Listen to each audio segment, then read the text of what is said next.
Graça e paz, amados irmãos, e uma boa noite. Estamos aqui nessa quinta-feira, dia 23 de abril, para mais uma live. E hoje aqui com a presença da Simone Zerbato e do Amarildo, irmão Amarildo, que veio também cooperar hoje aqui e louvar ao Senhor. E eu tenho certeza que essa live vai ser uma bênção para a tua vida, para a tua família. Mas antes de nós louvarmos ao Senhor e depois ministrarmos uma palavra do coração de Deus para o teu coração, eu queria convidar você a fazer uma oração ao Senhor. Primeiro, agradecer a Deus por mais um dia de vida que Ele nos concedeu.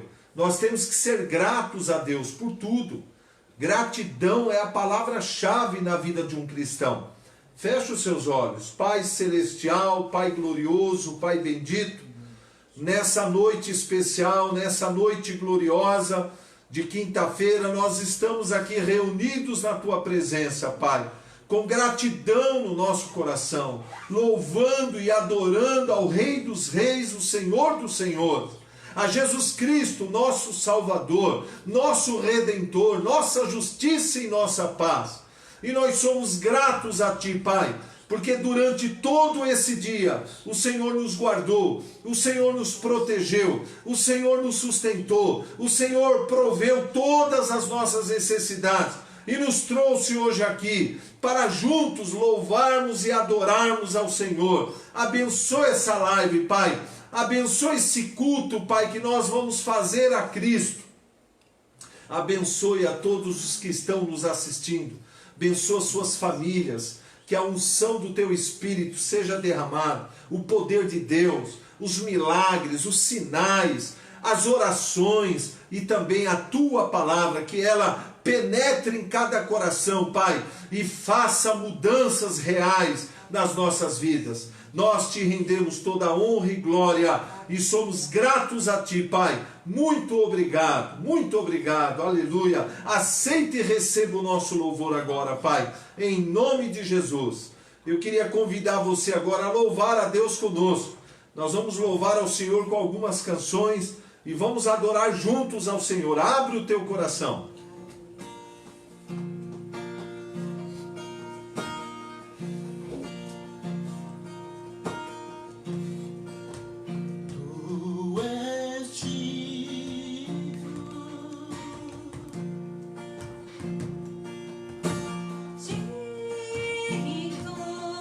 Adore ao Senhor.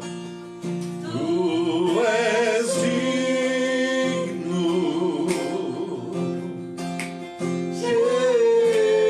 Jesus,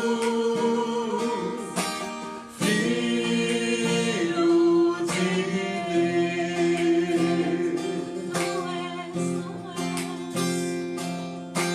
Digno, tu és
toda a honra e te damos toda a glória, Senhor. Te exaltamos e te bendizemos. Oh, aleluia. Tu és digno de receber o nosso louvor, a nossa adoração. Aleluia, Jesus glorioso, maravilhoso. Aleluia. Glória a Deus, glória a Deus, glória a Deus. Aleluia. Vamos louvar o Senhor com uma outra canção muito linda. Aleluia. Glória a Deus. Feche os seus olhos aí e adore ao Rei dos Reis. Aleluia. Adore ao Senhor. Aleluia. Santo, santo é teu nome.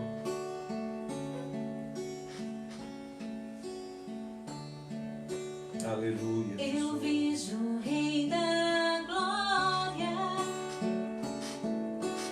vindo com o seu poder. A terra vai estremecer. Eu vejo sua graça, os pecados perdoar. A terra vai então cantar. Hosana, Hosana, Hosana nas alturas.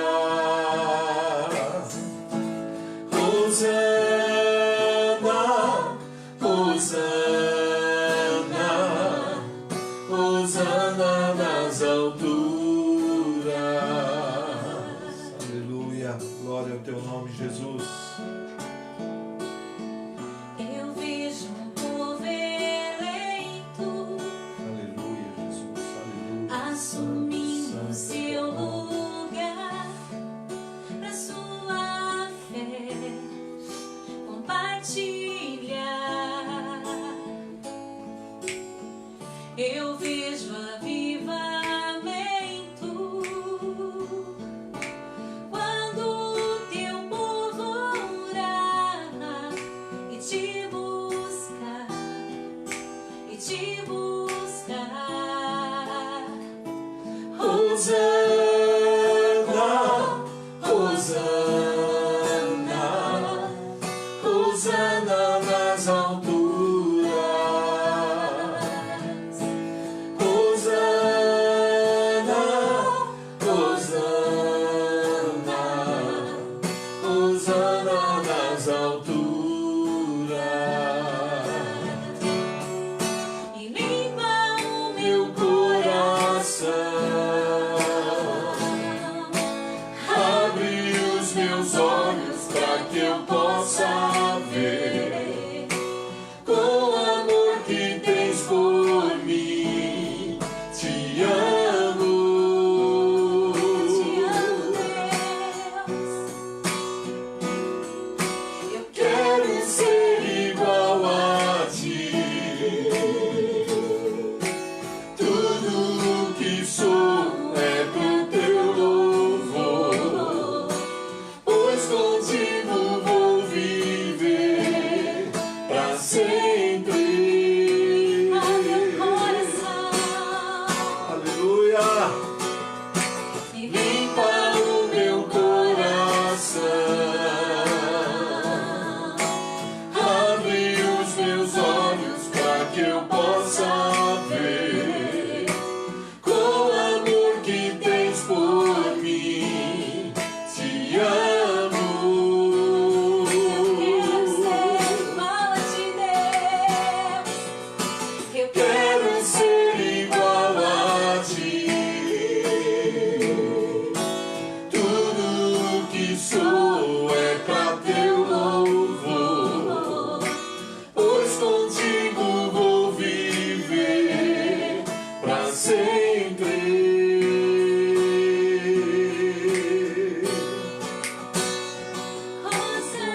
Hosana, Hosana, Hosana nas alturas.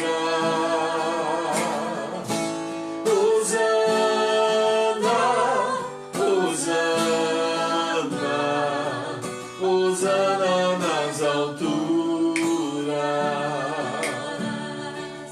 Hosana nas alturas, Hosana nas alturas. Aleluia. Glória ao teu nome, glória ao teu nome. Aleluia. Glória a Deus. E nós vamos mais um louvor. Agora uma composição do nosso irmão aqui, Amarildo, vai fazer um dueto com a Simone aí. Vamos louvar ao Senhor enquanto eles cantam essa linda canção de autoria do irmão Amarildo. Vamos lá.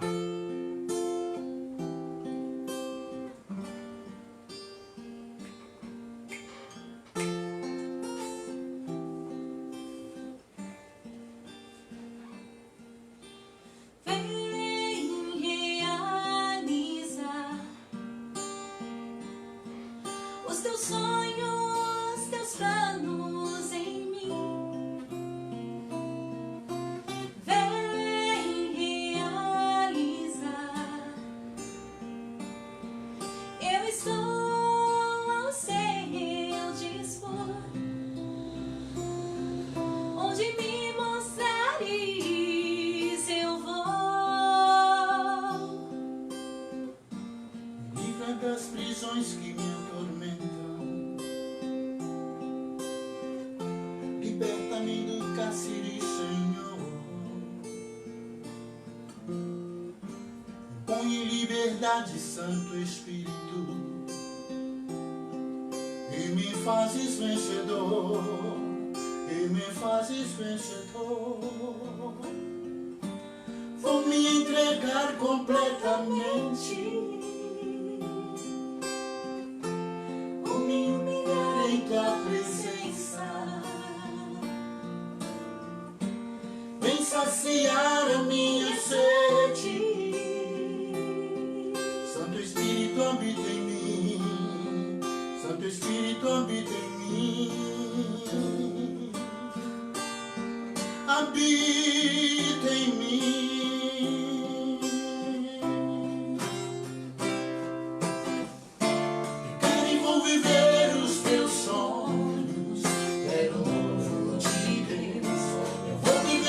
Sobrenatural, aquilo que eu não posso, tu podes. É assim que eu creio, determinado sou filho de Deus. Eu quero e vou viver os teus sonhos, eu quero o novo de Deus. Eu vou viver teu sobrenatural.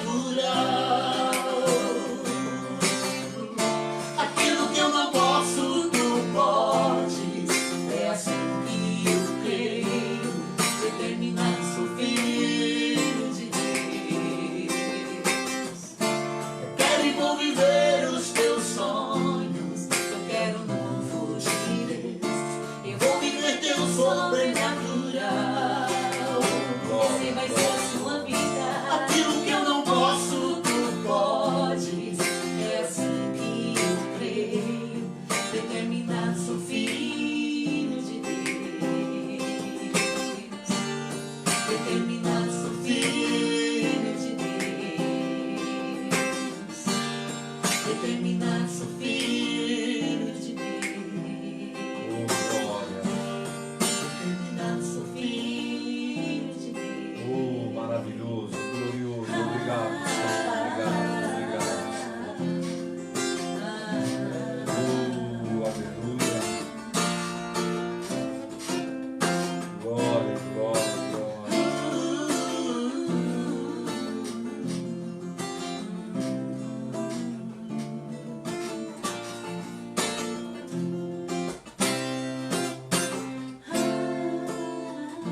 Obrigado, Senhor. Maravilhoso, glorioso Deus. Aleluia. Glória a Deus. Linda canção. Aleluia. Glória a Deus. Eu tenho certeza que você aí já está sentindo a presença do Senhor, sentindo essa paz gostosa que vem de Cristo e essa unção gostosa que vem do Espírito Santo. E nós vamos agora Daqui a pouco nós vamos cantar mais uma canção no final da ministração.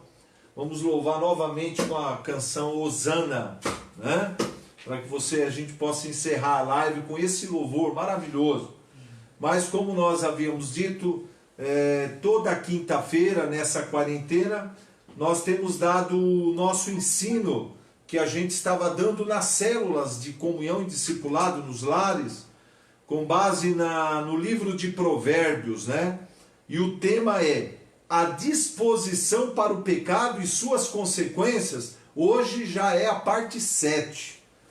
Então nós vamos dar uma revisão em tudo que nós já ministramos até aqui, e hoje nós vamos dar prosseguimento. Mas vamos primeiro fazer essa revisão. Gostaria que você pegasse aí a sua Bíblia e a gente pudesse, quando a gente for ler os textos, né, você possa acompanhar aí, para que você possa assimilar muito bem a palavra de Deus. Como nós falamos, no ano de 2019, nós estudamos uma boa parte do livro de Provérbios. E continuamos nesse ano, desde fevereiro. Antes mesmo da quarentena, nós já vínhamos estudando, né? Nós já estamos hoje na 34ª semana do livro de Provérbios. E por que é importante estudar Provérbios? Porque Provérbios nos ensinam a sabedoria de Deus, conselhos de sabedoria, princípios importantes. E se nós praticarmos esses conselhos e praticarmos esses princípios, vai acontecer duas coisas na nossa vida. A primeira, que é a ideal, nós vamos evitar muitos erros, muitos problemas e muitos sofrimentos desnecessários. Pois quem guarda o mandamento, Eclesiastes 8:5, diz que não experimentará nenhum mal. E aquele que me der ouvido, Provérbios 1:33, habitará seguro, tranquilo e sem temor do mal.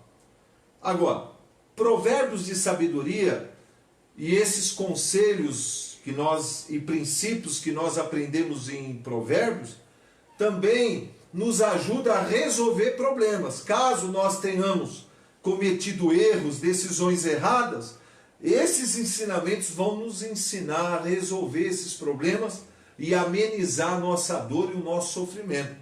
Por isso que Provérbios é um livro fantástico, é um livro maravilhoso e que deve ser estudado por todo cristão, né? Todo cristão deve estudar Provérbios por assuntos, né? Tanto que nós estamos aqui nesse assunto, a disposição para o pecado e suas consequências. Eu vou ler os provérbios que diz respeito a esse assunto. E depois nós vamos fazer algumas considerações em cima desses provérbios. Preste muita atenção, abre o teu coração para que as palavras de Deus entrem na tua vida, edifique a tua fé, renove a tua mente e transforme a sua vida. Olha o que esses provérbios dizem. Os tesouros da impiedade de nada aproveitam, mas a justiça livra da morte. Para o insensato, praticar a maldade é um divertimento, mas para o homem entendido, o ser sábio. Aleluia. Provérbios 10, versos 2 e 23. Agora, Provérbios 11, 19. Tão certo como a justiça conduz para a vida, assim o que segue o mal para a sua morte o faz. Provérbios agora 11, 21. O mal é evidente, não ficará sem castigo, mas a geração dos justos é livre. Provérbios 11, 27. Quem procura o bem alcança o favor, mas aquele que corre atrás do mal, este lhe sobrevirá. Provérbios 12, 14. Cada um se farta de bem pelo fruto da sua boca, e o que as mãos do homem fizer, ser-lhe-á retribuído. E Provérbios 15, 26. Abomináveis são para o Senhor os desígnios do mal, mas as palavras bondosas lhe são aprazíveis. Então, com base nesses provérbios, e também com todo o conhecimento que nós adquirimos da nova aliança, do Novo Testamento, como nós sempre falamos, Toda vez que você lê o Velho, você tem que interpretar ele dentro da perspectiva da nova aliança, do Evangelho, do Novo Testamento. Porque nós vivemos na nova aliança, nós não estamos no Velho. Então vamos fazer algumas revisões das considerações que nós já fizemos nas últimas 6 semanas. Primeiro, esses provérbios que nós acabamos de ler, nos ensinam e nos alertam a respeito do perigo do pecado e das terríveis consequências que o pecado produz na nossa vida. Preste muita atenção no que eu vou te falar. Uma das estratégias do diabo, e ele fez isso com Eva lá em Gênesis, é tentar nos convencer de maneira enganosa que o pecado é inofensivo, que o pecado não trará sobre nós nenhuma consequência terrível. Ele tentou e conseguiu enganar Eva, enganar Adão, né? E por causa da transgressão de Eva e de Adão, hoje nós vivemos esse drama na humanidade. Por isso que Cristo veio para reparar aquilo que o pecado de Adão e Eva produziu para a humanidade. Veja bem, então o pecado, o grande problema do pecado não é você receber o perdão de Deus. Deus está sempre pronto a perdoar. O grande problema do pecado são as consequências e as sequelas terríveis que ele produz na nossa vida. E é isso que esses provérbios estão ensinando. Como cristãos, nós falamos, precisamos estar conscientes que uma das razões da morte de Cristo na cruz foi a de nos libertar da escravidão do pecado. Romanos capítulo 6, dos versículos 1 ao 14. O apóstolo Paulo está nos ensinando a esse respeito. Pela fé em Cristo, nós estamos livres da escravidão do pecado. O velho homem foi sepultado juntamente com Cristo. O corpo do pecado foi destruído, para que nós não sejamos mais escravos do pecado. Por isso, Romanos 6,14 diz: o pecado não tem mais domínio sobre nós, pois nós não estamos mais debaixo da lei, mas da graça de Jesus. Nós também falamos com base em Romanos 4,25, que Jesus morreu na cruz pelos nossos pecados e ressuscitou para a nossa justificação. Falamos também com base em 2 Coríntios 5,17, que ao nascer de novo, nos tornamos uma nova criatura em Cristo, com um novo coração, com uma nova natureza, e o Espírito Santo habita em nós. Falamos também com base em Efésios capítulo 2, do 1 ao 10, que em razão do novo nascimento, nós podemos e devemos viver na prática de boas obras, pois foi para praticar boas obras que eu e você fomos salvos e feitos obra-prima da criação de Deus, criados em Cristo Jesus.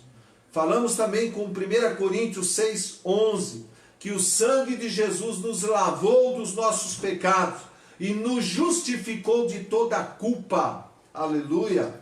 Falamos também de Romanos 8, verso 1, que nenhuma condenação há para aquele que está em Cristo Jesus, que não anda segundo a carne, mas segundo o Espírito. E o verso 33 e 34 diz: quem tentará acusação contra mim e você? Pois é Cristo que nos justifica, é Deus em Cristo que nos torna justificados. Por isso que o diabo não pode nos acusar nem nos condenar, porque Jesus é a nossa justiça.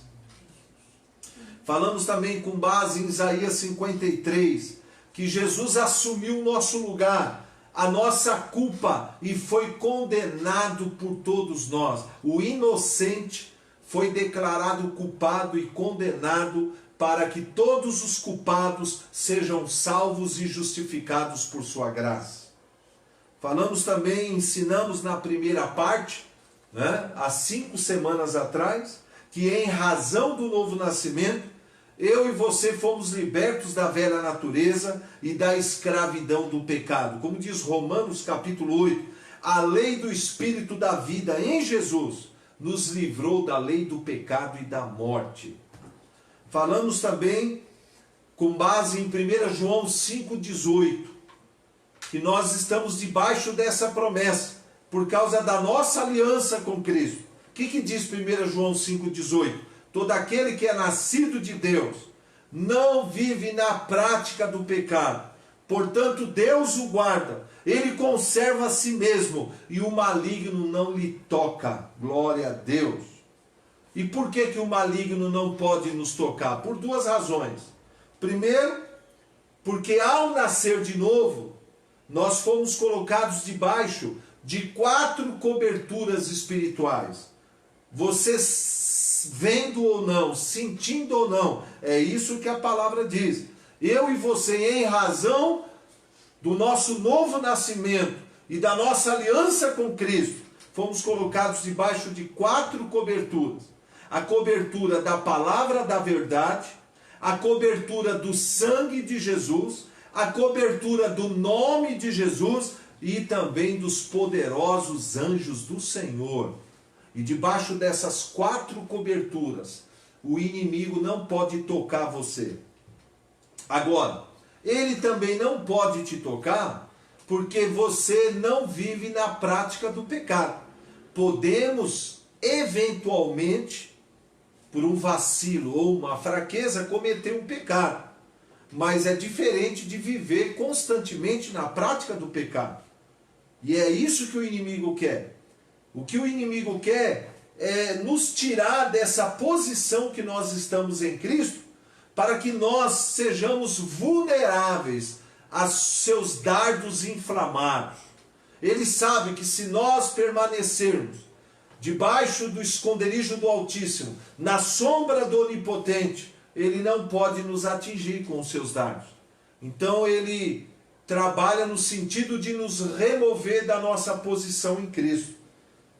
Por isso que nós temos que fechar todas as brechas para o maligno. Toda e qualquer brecha, nós temos que fechar. Grave essa frase que eu vou dizer para você aqui, ó. O direito que o diabo tem sobre a tua vida é o direito que você mesmo dá a ele. Você precisa guardar esse princípio no teu coração. Quem dá brecha para o inimigo somos nós mesmos. Porque Jesus veio para nos resgatar das mãos do inimigo. Agora, quem dá legalidade a ele somos nós mesmos. Por isso que o inimigo, ele procura trabalhar, né, em 2 frentes de tentação, para tentar nos atingir. 2 frentes de tentação. A primeira frente de tentação, combater a todo momento a nossa fé. Nós já vamos falar um pouco sobre isso. E a segunda frente de tentação, nos fazer cair na área moral.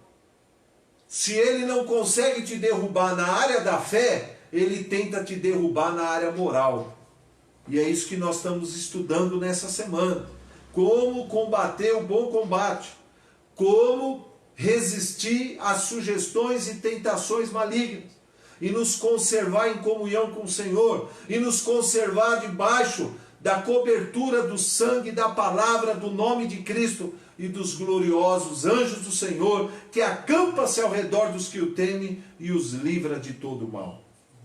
Então a primeira área de tentação, nós já falamos, né?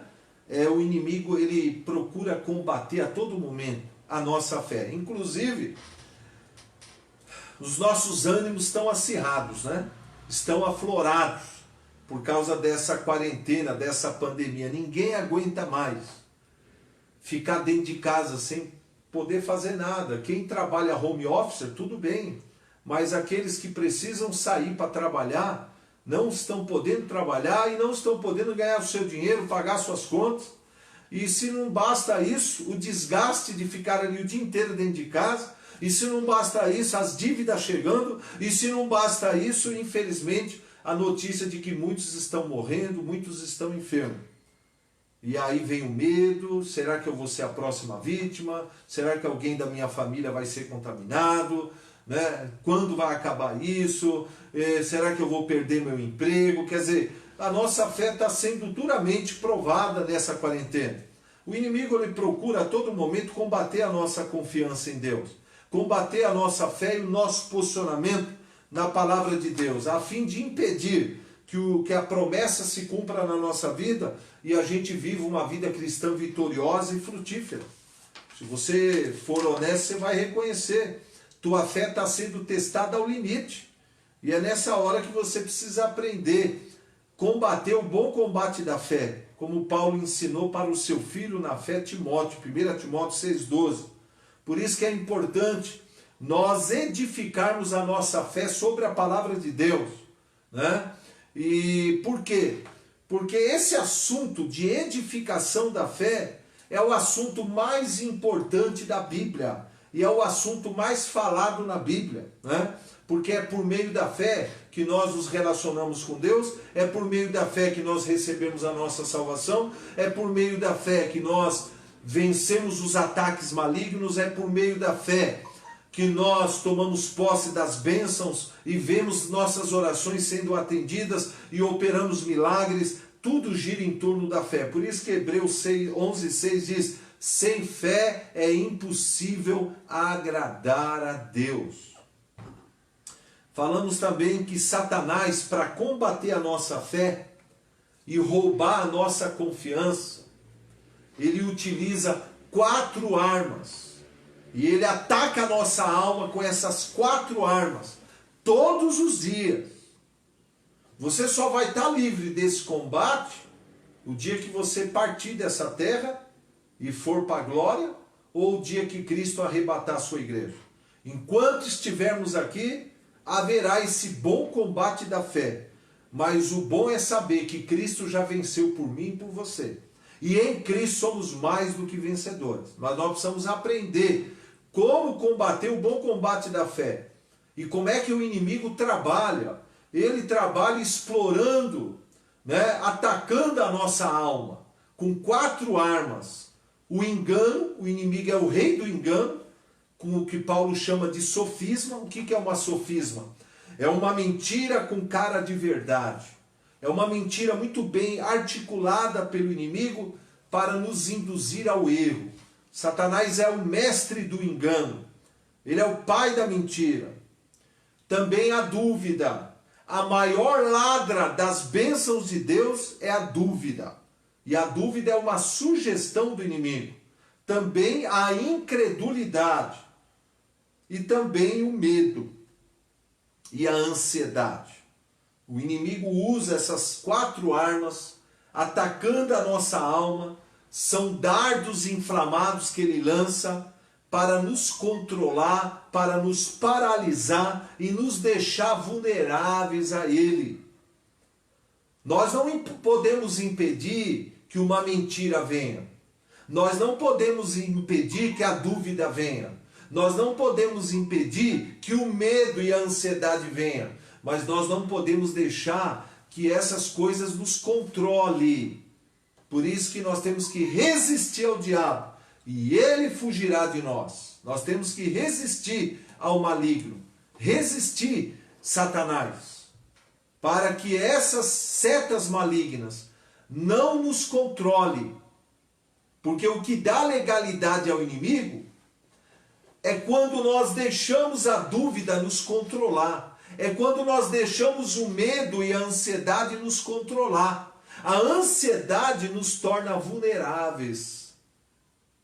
Por isso que nós precisamos entender que pecado para Deus não é só roubar, matar, adulterar, prostituir. Duvidar da palavra de Deus também é pecado, é um pecado grave. Ser controlado pelo medo e a ansiedade também é um pecado. Por que é um pecado ser controlado pelo medo e a ansiedade? Porque o medo e a ansiedade, quando controlam uma pessoa, isso deduz que ela duvidou da palavra de Deus. Porque quando nós cremos, o medo não consegue nos controlar. Quando nós cremos, a paz reina na nossa alma e no nosso coração. Nós falamos também que nós temos armas poderosas em Deus para anular essas armas malignas. 2 Coríntios capítulo 10, do versículo 3 ao 5, diz que embora andando na carne, não lutamos segundo a carne, porque as armas da nossa milícia não são carnais, mas são poderosas em Deus para destruir sofisma, anulando toda altivez, toda sofisma, levando cativo todo pensamento a Deus, a Cristo. E quais são as 4 armas poderosas que nós temos da parte de Deus e que nós devemos usar todos os dias contra o inimigo? Primeira arma, a confissão da palavra de Deus. Confessar com ousadia o que a Bíblia diz. A Bíblia diz que a confissão da fé cria uma realidade. A confissão da palavra, segundo Paulo em Efésios 6, é uma espada do Espírito, é uma arma poderosa contra Satanás. A segunda arma poderosa que nós temos, e devemos usá-la todos os dias, as ações de graça. Render a Cristo ações de graça. Agradecer a Ele por tudo que Ele fez. Agradecer a Ele por suas bênçãos, por sua graça, pela sua bondade. A terceira arma poderosa que nós temos contra Satanás é o louvor. Exaltar a Deus. Louvor é exaltar ao Senhor. É magnificar o poder dEle. É declarar a majestade de Deus. E Deus habita no meio dos louvores. E a quarta arma, e mais poderosa que existe, a adoração pessoal a Cristo. É tão poderosa essa arma que Jesus falou que Deus está procurando verdadeiros adoradores que o adorem em espírito e em verdade. Quando nós adoramos a Deus de todo o nosso coração, nós somos tomados de toda a plenitude de Deus, sendo cheios do amor, esse amor que lança fora todo medo, aleluia, glória a Deus, né? E isso torna você inabalável.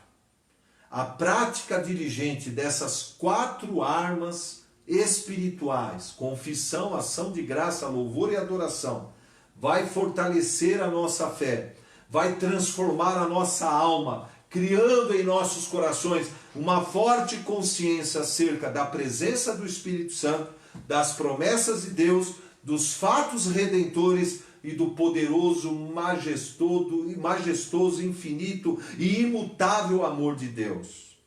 E com base, nós também ensinamos, com base em Josué capítulo 1, verso 3, nós falamos sobre o processo de edificação da fé sobre a palavra de Deus. O que está escrito lá em Josué 1,3? Quando Moisés morreu, Deus chama Josué e entrega a liderança da nação de Israel, do povo de Israel, que saiu do Egito, que ia tomar posse de Canaã. Deus fala para Josué, agora está com você a liderança desse povo. E Deus fala para ele, mostra toda a Canaã, do alto do monte, e fala para Josué, todo lugar que pisar a planta do vosso pé, vou-lo tenho dado como eu prometi a Moisés. Isso é um princípio poderoso para mim e para você. Essa terra de Canaã, para a nação de Israel, realmente era uma área geográfica. E para eles tomarem posse daquela terra, eles tinham que pisar em cada metro quadrado da terra. Mas para pisar na terra, eles iam ter que expulsar os inimigos que viviam ali. Os jebuseus, os cananeus, os eus, as nações dos eus. Eles iam ter que lutar. Por isso que Josué era um grande general. General de guerra, general de combate. E se você estudar, né, o livro de Josué e de Juízes, você vai ver ali o povo tomando posse da terra prometida, tomando posse daquela terra ali. E eles tiveram que combater mesmo, pegar em armas, para poder lutar contra aquelas nações pagãs, idólatras, e pisar em cada metro quadrado da terra e tomar posse. No nosso caso, essa terra que nós temos que pisar, não é uma área geográfica. Essa terra que nós temos que pisar, a nossa Canaã, são as bênçãos, as promessas e os fatos redentores em Cristo Jesus. A nossa herança no Evangelho. E pisar nessa terra significa edificar a fé sobre cada verdade da palavra de Deus. Deus está dizendo para mim e para você, olha, cada verdade do Evangelho, cada herança do Evangelho, cada bênção do Evangelho, cada promessa do Evangelho, que você firmar a tua fé, que você edificar a tua fé e se posicionar nela, ela é tua. É isso que ele está dizendo, ela é tua. Porque há um grande engano na vida de muitas pessoas. São sinceras, temem a Deus, mas meu povo perece por falta de conhecimento.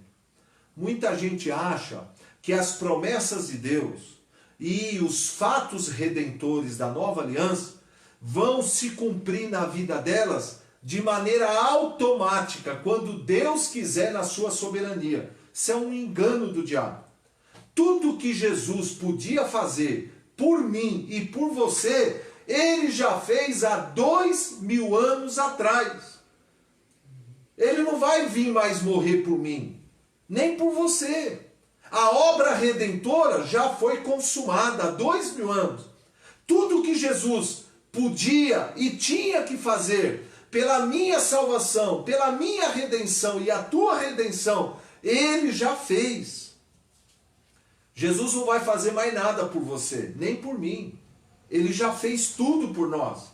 Agora, a responsabilidade é minha, a responsabilidade é sua, de edificar a fé sobre essas verdades, destruindo a incredulidade, a dúvida e tomar posse do que é nosso em Cristo Jesus.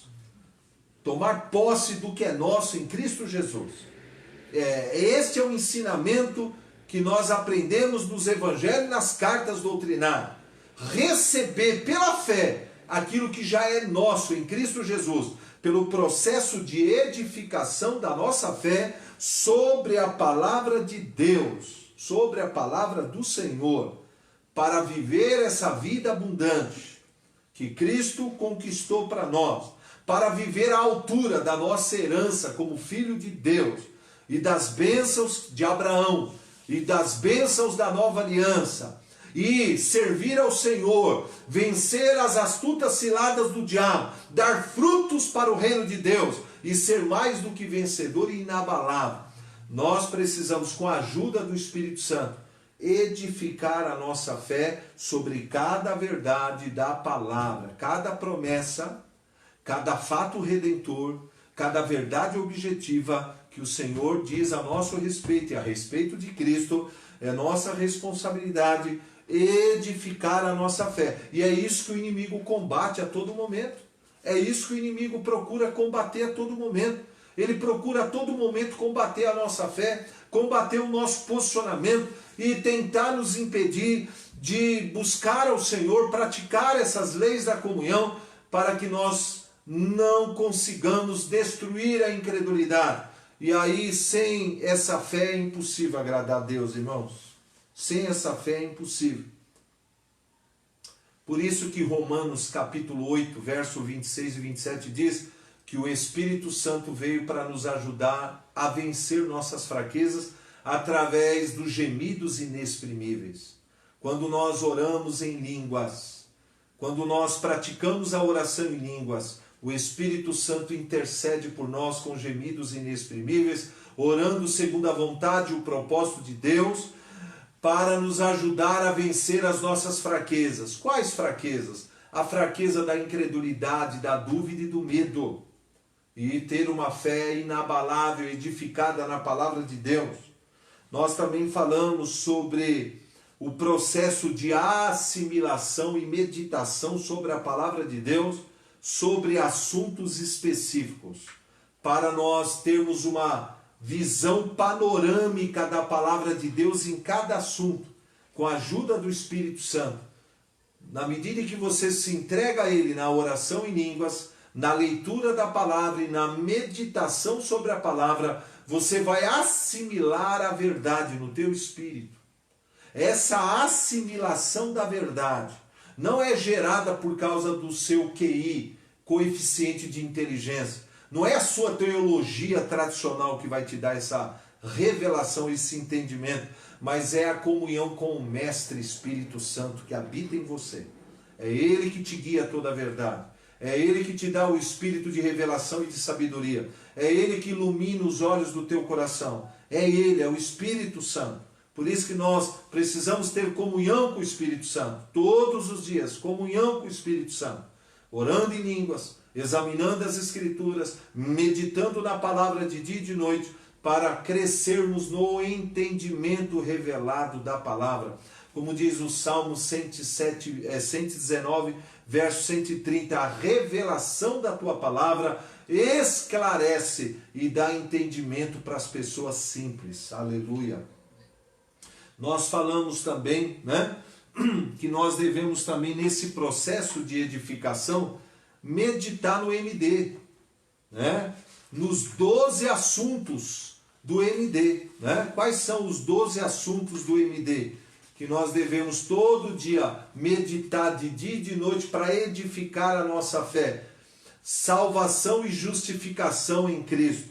Finanças, desenvolver fé na provisão financeira do Senhor. Cura e saúde divina. Proteção e livramento de Deus. Viver no amor de Deus para a gente viver livre dessa cilada chamada amargura, rancor.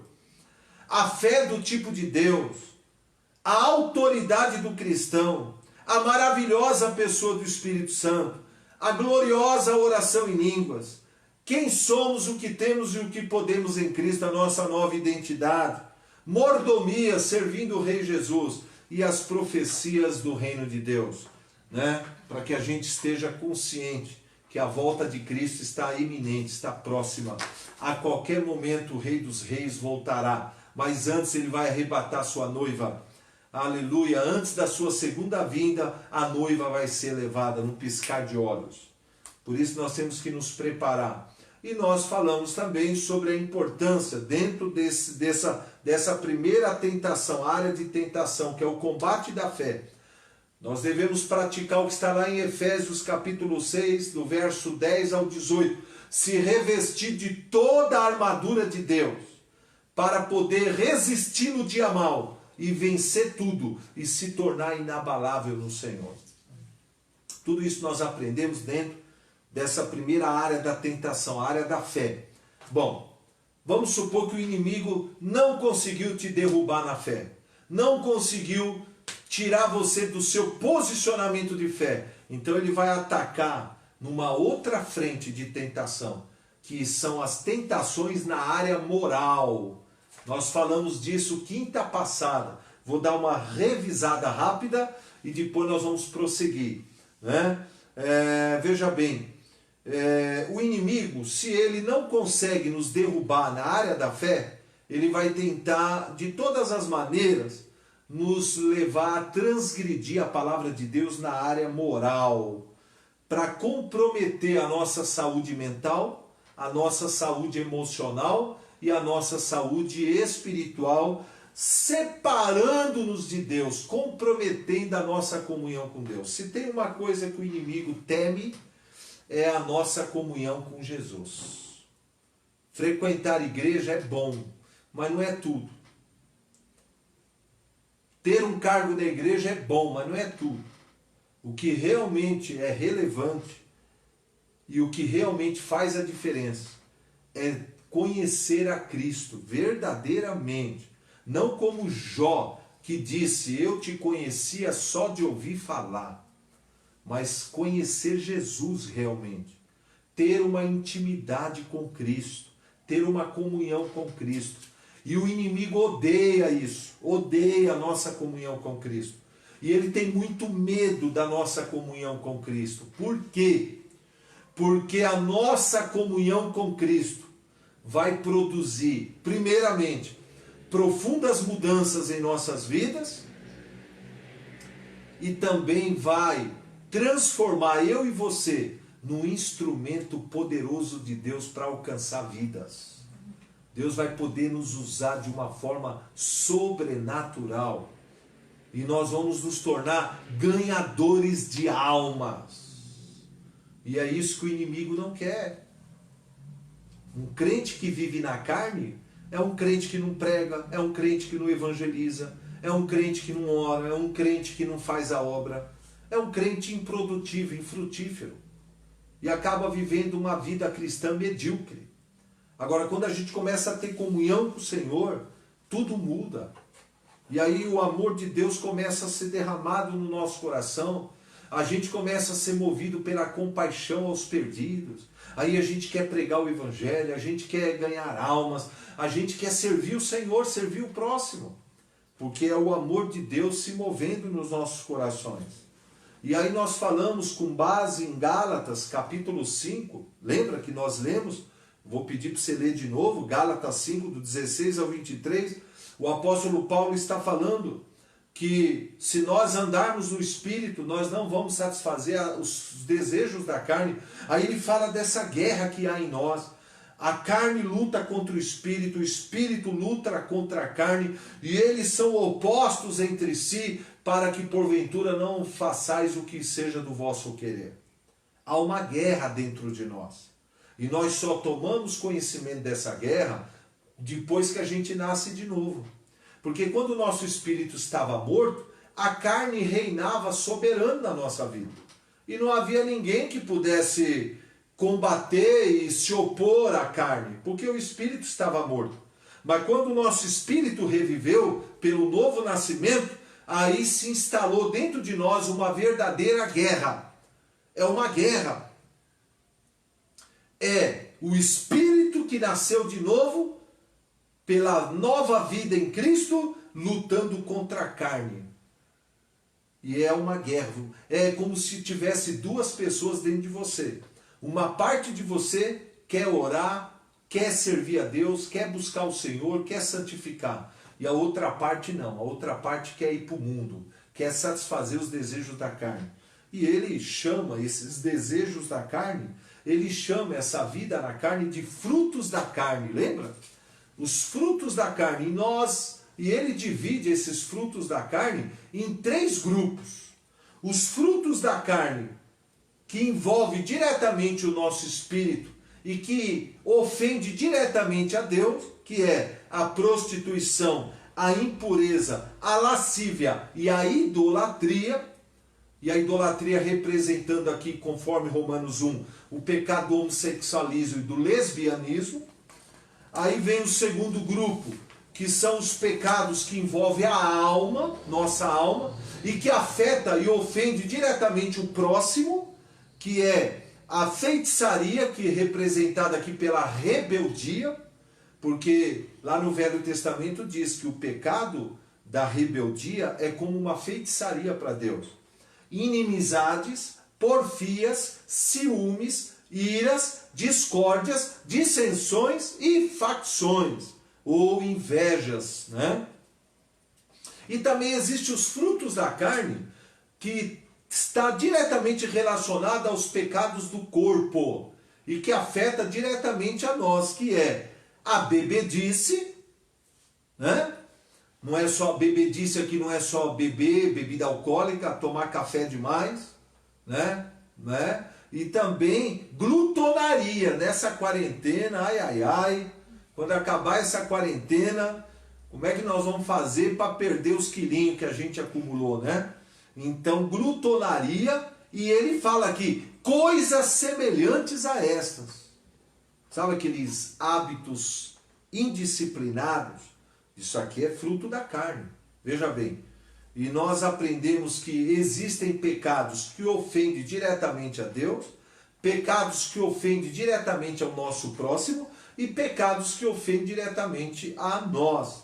Quando nós temos hábitos indisciplinados, hábitos ruins, né? E isso afeta a nossa saúde mental, afeta a nossa saúde emocional e afeta a nossa saúde espiritual e afeta o nosso relacionamento com Deus e o nosso relacionamento com as pessoas. E nós aprendemos também, com base em Tiago, capítulo 1, verso 12 ao 15, que cada um é tentado pela sua própria cobiça, pela sua própria concupiscência, quando esta o atrai e o seduz. E a cobiça, havendo dado à luz, havendo sido gerado no coração, ela dá luz ao pecado, e o pecado, uma vez consumado, gera morte. Olha que ensinamento precioso. O que ele está dizendo aqui é que cada um é tentado pela sua própria cobiça, pela sua própria concupiscência. Em outras palavras, né? Embora nós tenhamos aceitado a Cristo, nascido de novo e recebido o Espírito Santo, nós temos fraquezas. A palavra fraqueza quer dizer a impossibilidade de produzir resultado. Todo cristão tem fraquezas, que eu gosto de chamar de tendência pecaminosa. O que é uma tendência pecaminosa? Se você não orar, se você não buscar, você tem a tendência de cair num determinado pecado, numa determinada transgressão. Por exemplo, uns têm fraquezas em comer demais, em beber. Outros têm fraqueza de falar mal da vida dos outros. Outros têm fraqueza na lascívia, na impureza, na mentira, na dificuldade de perdoar. E ele está dizendo, cada um é tentado pela própria fraqueza. Na verdade, Satanás, ele explora a nossa própria fraqueza de caráter.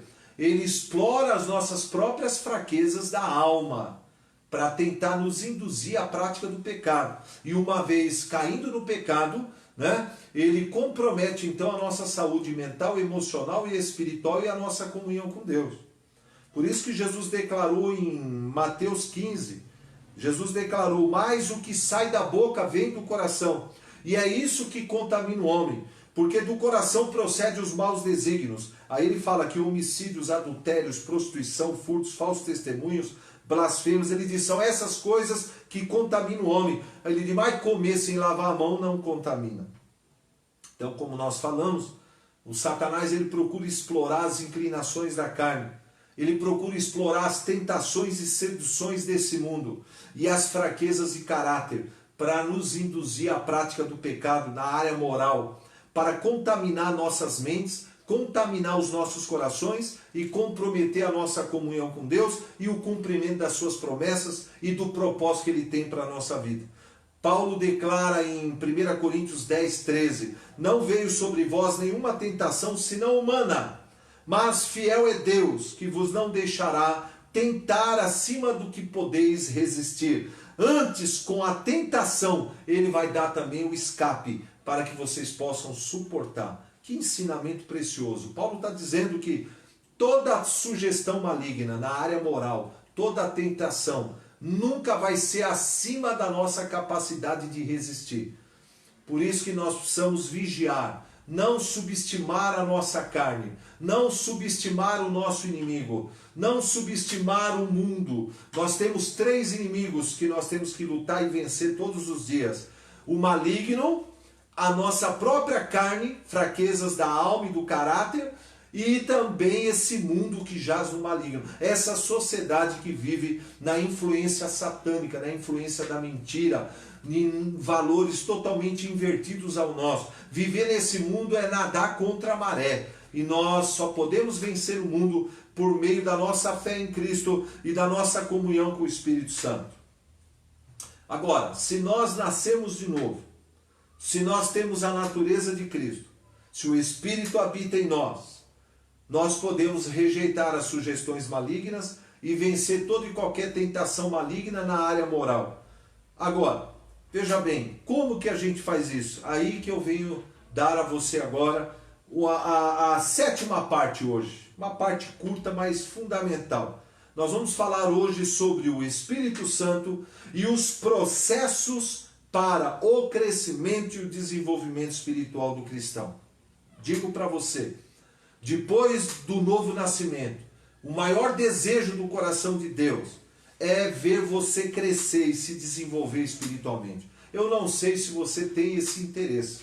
Infelizmente, não são todos os cristãos que desejam crescer, que desejam se desenvolver espiritualmente. Infelizmente, há muitos cristãos que querem permanecer um bebê, um bebezão, querem ainda continuar tomando leitinho. Infelizmente. Mas se você deseja crescer espiritualmente, se você deseja se desenvolver a sua vida em Deus, esse ensinamento é para você. Veja bem o que Paulo diz na sua carta aos Filipenses, no capítulo 2, do versículo 5 ao 16. Esse texto é sensacional. Eu vou ler para você. Acompanhe rapidamente na sua Bíblia. Capítulo 2 de Filipenses, a partir do versículo 5. Olha que texto fantástico.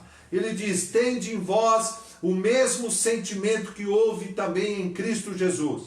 Pois ele, subsistindo em forma de Deus, não julgou como usurpação ser igual a Deus.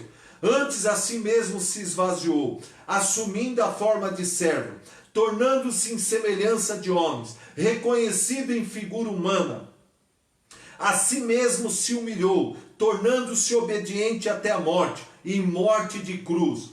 Pelo que também Deus o exaltou sobremaneira, e lhe deu um nome que está acima de todo nome, para que ao nome de Jesus se dobre todo o joelho dos que estão no céu, na terra e debaixo da terra, e toda língua confesse que Jesus Cristo é o Senhor, para a glória de Deus.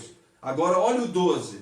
Portanto, meus amados, assim como obedecestes não só na minha presença, muito mais agora na minha ausência, desenvolvei a vossa salvação com temor e tremor, porque Deus é quem efetua em vós tanto querer como realizar, segundo a sua boa vontade. Fazei tudo sem murmuração nem contendas, para que vos torneis irrepreensíveis e sinceros, filhos de Deus inculpáveis, no meio de uma geração pervertida e corrupta, na qual resplandeceis como luzeiros no mundo, preservando a palavra da vida. Glória a Deus.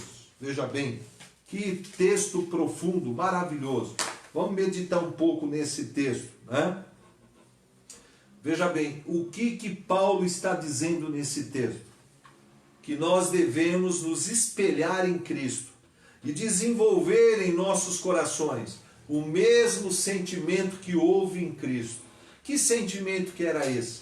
Embora ele fosse Deus, ele não julgou como usurpação ser igual a Deus, mas esvaziou a si mesmo, assumindo a forma de servo, e foi obediente até a morte, morte de cruz. Cristo é o nosso exemplo. Nós somos discípulos de Cristo. E ele está dizendo, desenvolva nas vossas vidas esse mesmo sentimento de sermos servos de Deus, obedientes, fiéis à sua palavra, ao seu propósito, servir a Deus com humildade, sem soberba, sem ego. Porque a estrela aqui é Cristo, ele tem que ser adorado, ele tem que ser louvado. Tudo é para a honra e glória dele.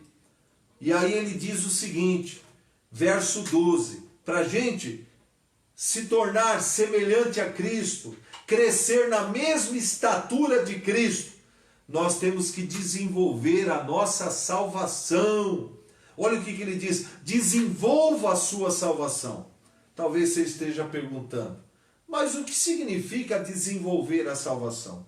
Desenvolver a salvação é desenvolver todo o potencial da nossa nova natureza. Da nova natureza que nós temos em Cristo, que nós recebemos em Cristo. Aleluia! Glória a Deus, né? E após o novo nascimento, nós temos que passar por alguns processos para chegar nessa nova estatura em Cristo Jesus. O Espírito Santo quer pegar na nossa mão e nos levar por alguns processos. Infelizmente, poucos cristãos passam por esse processo. Poucos. Infelizmente. Qual é o primeiro processo que o Senhor quer que nós passemos após o novo nascimento? É o processo de assimilação e aprendizado da palavra de Deus, como está em Romanos 12, 2, Efésios 4, do 17 ao 22 e João 5, 39. Porque veja bem, quando nós aceitamos a Cristo como Senhor e Salvador e nascemos de novo, nós agora temos que crescer na graça e no conhecimento de Cristo. Nossa mente tem que ser renovada. Nosso entendimento tem que ser renovado. E aí o Senhor quer que a gente cresça nesse entendimento, cresça na sabedoria, cresça no conhecimento da palavra. Por isso nós temos que examinar a palavra de Deus de dia e de noite, meditar de dia e de noite, buscando esse conhecimento, buscando esse entendimento, né? E aí nós vamos desenvolver o quê? Através do processo de aprendizado e assimilação, a mente de Cristo. Nós vamos desenvolver a mente de Cristo. O crente precisa desenvolver a mente de Cristo. ter uma mentalidade bíblica. É isso que nós precisamos ter. O segundo processo que o Espírito Santo quer nos conduzir, após o aprendizado e assimilação da palavra, é o processo de edificação da nossa fé sobre a palavra de Deus. Como nós já ensinamos nas semanas anteriores, o Espírito Santo quer nos ajudar nesse processo de edificação sobre o fundamento que é Cristo. Quem é o fundamento dessa casa espiritual, desse edifício espiritual? É Cristo, ele é a pedra angular. Paulo diz em Coríntios, sobre essa pedra angular, sobre esse fundamento, tem que ser construído um edifício. Como é que é construído esse edifício? Pela edificação da nossa fé sobre a palavra de Deus. E através do processo de edificação da palavra de Deus, nós vamos ficar livres das dúvidas, do medo, da ansiedade, da inconstância e vamos desenvolver a mesma confiança e o mesmo posicionamento de fé que Cristo tinha. Aleluia! Glória a Deus! E o terceiro processo que o Espírito Santo quer nos conduzir, que agora está dentro dessa segunda frente de tentação na área moral, é o processo de santificação e mortificação da carne. O Espírito Santo quer nos conduzir para dentro desse processo de santificação e de mortificação. Paulo ensina isso em Colossenses 3, do 1 ao 17. Hebreus 12, 14 e 15 diz que buscai a paz e a santificação, sem a qual ninguém verá o Senhor. 1 Pedro 1, do 13 ao 25. 2 Coríntios 7, 1. 1 Tessalonicenses 4, 4. Capítulo 5, verso 23. E o mesmo Deus de paz vos santifique em tudo, e o vosso espírito, alma e corpo sejam conservados santos e irrepreensíveis para o dia da vinda de nosso Senhor. 2 Tessalonicenses 2,13 e Romanos 8,13 que diz, se vivermos segundo a carne, caminharemos para a morte espiritual. Mas se pelo Espírito, operando no nosso espírito, mortificar os feitos da carne, certamente vivereis. Pelo processo de santificação e mortificação, nós vamos desenvolver a natureza de Deus, a santidade de Deus e o caráter de Cristo na nossa vida. Sim, santidade de Cristo, caráter de Cristo, pureza de Cristo. Nós precisamos ser despoluídos na nossa alma. Pelo processo completo de crescimento e desenvolvimento espiritual, pelo novo nascimento, nós teremos a natureza de Cristo em nossos corações. E nós já temos, glória a Deus. Agora, pela renovação da nossa mente, nós vamos ter a mente de Cristo e a sabedoria de Cristo operando em nós. Pela edificação da nossa fé, nós vamos ter uma forte convicção sobre a palavra de Deus e um forte posicionamento de fé em Cristo. E pela santificação e mortificação, nós vamos desenvolver a santidade de Cristo. Por que é importante desenvolver a santidade de Cristo? Para que a gente venha odiar o que Cristo odeia e amar o que Cristo ama. Esse é o efeito da santidade. Porque é muito estranho a gente gostar de coisas que Jesus odeia. Alguma coisa está errada. Se você jogar uma carne para um leão, leão gosta de carne? Sim, porque ele tem uma natureza carnívora. Se você jogar uma planta para o leão, ele vai gostar da planta? Lógico que não, porque ele é carnívoro, é a natureza dele. Agora, se você jogar uma carne para uma girafa, ela vai comer? Não, porque ela é herbívora, ela gosta de plantas. Então veja bem, todo ser animal vive de acordo com a sua natureza. Se nós temos a nova natureza, essa nova natureza em Cristo vai fazer com que a gente odeie o que Cristo odeia e ame o que Cristo ama. Por isso que é muito estranho, né? E vai contra a santidade de Deus, é a natureza de Deus. a gente gostar de assistir, gostar de ouvir coisas e ver coisas que a gente sabe que Deus não gosta.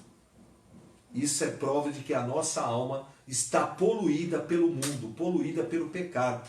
Por isso que ela precisa ser santificada, né? Pelo novo nascimento, grave isso, ó, pelo novo nascimento, o Espírito Santo nos tirou do império das trevas e nos transportou para o reino de Deus. Já pela santificação e pela mortificação, o Espírito Santo tira o mundo de dentro de nós, purificando a nossa alma e purificando o nosso coração.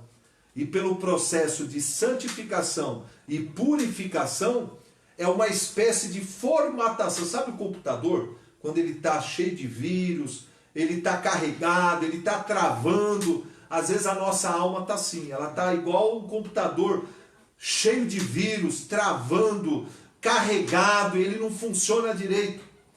Então você vai pegar uma pessoa que manja de computador, ele vai fazer uma formatação, ele vai reprogramar o computador, vai esvaziar, vai limpar, vai passar um antivírus e vai limpar todo o HD do seu computador. E aí o computador vai ficar mais leve, mais rápido, vai funcionar melhor. É isso que o Espírito Santo faz na nossa vida através da santificação e da mortificação. Ele formata a nossa alma, ele reprograma a nossa alma através da palavra de Deus, do amor de Deus, da paz de Cristo, do gozo do Espírito e da unção do Espírito Santo, renovando a nossa mente, curando as nossas emoções e libertando-nos das amarras do pecado e da carne. Aleluia. Espero que essa palavra tenha ajudado você nessa noite. Busque mais ao Senhor, leia mais a Bíblia, ore mais, desliga um pouco a televisão, desliga um pouco o computador, sai um pouco do WhatsApp, sai um pouco da internet, vai para o teu quarto buscar o Senhor, busca essa santificação, busca essa mortificação, busca desenvolver esses processos na sua vida. Dê ao Espírito Santo condições favoráveis para fazer tudo isso, orando em línguas, examinando a palavra, meditando, e com certeza você vai experimentar mudanças gloriosas na sua vida, e Deus vai ficar muito feliz e vai te usar de uma maneira diferente, poderosa. Feche os seus olhos, eu quero orar pela sua vida. Pai celestial, Pai glorioso, Pai bendito, eu quero aqui te agradecer, meu Pai, por esta oportunidade que o Senhor me concedeu, de poder compartilhar dessa sabedoria, de poder compartilhar desse ensinamento que o Senhor tem me ensinado a cada dia, Pai. E eu sei que a Tua palavra é viva, é eficaz, ela não volta vazia, mas cumpre o seu propósito. Confirma a Tua palavra, Pai. Vivifica a verdade em cada coração. Derrama do Teu amor. Derrama da Tua paz. Derrama da Tua unção. Oh, Pai, e cura os enfermos, liberta os cativos e faz uma grande mudança. Abençoe a todos em nome de Jesus. Amados, olha só. Eu quero, antes de nós encerrarmos cantando Hosana, essa canção maravilhosa, e eu convido você a louvar o Senhor junto conosco, eu quero convidar você amanhã, mais uma live, e amanhã nós vamos aprender sobre Tiago 3, o poder das palavras e o cuidado que nós temos que ter com aquilo que sai da nossa boca. Amanhã, sexta-feira, 7h30, e no domingo, 6 horas, no domingo, 6 horas, Simone vai estar comigo aqui novamente. Nós vamos louvar o Senhor, e domingo nós vamos trazer uma palavra poderosa com base em Mateus 13, sementes e solos, solos e sementes, e nós vamos ter a nossa coleta de alimentos. Eu conto com o apoio de todos os nossos líderes, mobilizando a igreja pela internet, pelo WhatsApp. Vamos arrecadar as nossas toneladas. O último recorde nosso foi 8 toneladas e 300. Vamos ver se a gente consegue pelo menos umas 6 toneladas nessa quarentena, para a gente poder continuar o nosso trabalho com as 17 ONGs e com as dezenas de famílias carentes. Esse é o papel da igreja. Ainda mais nessa crise, aí que a igreja tem que se manifestar mesmo. Igreja quer dizer chamados para fora, ser sal da terra e luz do mundo, servindo ao nosso próximo com zelo e amor. Vamos encerrar essa live com essa canção. Deus abençoe.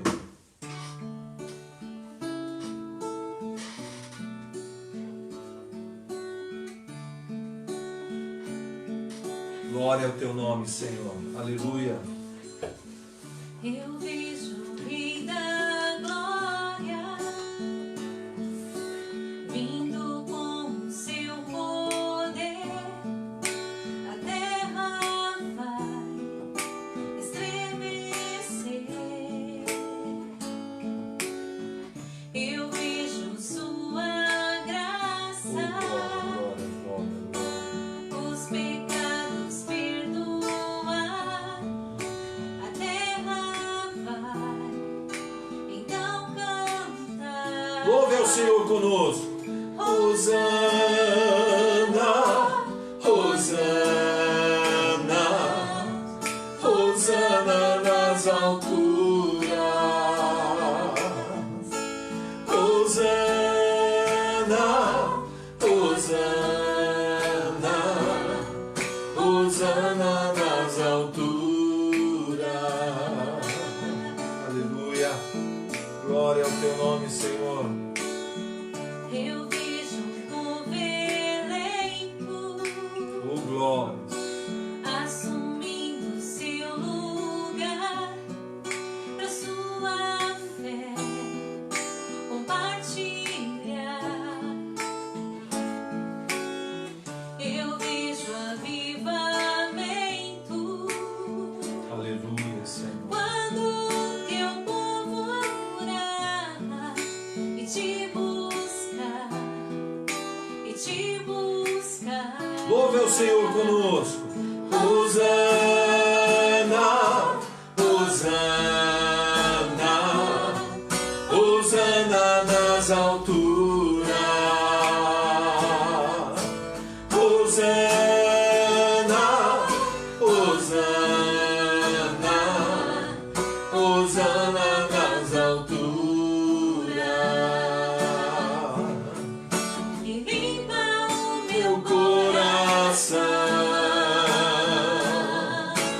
abre os meus olhos para que eu possa ver com o amor que tens por mim. Te amo. Aleluia. Eu Quero ser igual a ti. Tudo que sou é pro teu louvor, pois contigo vou viver pra sempre. limpa meu coração. Aleluia. Limpa o meu coração, abre os meus olhos para que eu possa ver com o amor que tens por mim. Te amo. Aleluia. Quero ser igual a ti. Tudo que sou é pra teu louvor, pois contigo vou viver pra sempre. Hosana, Hosana. Hosana. Beijo no coração dos irmãos. Deus abençoe.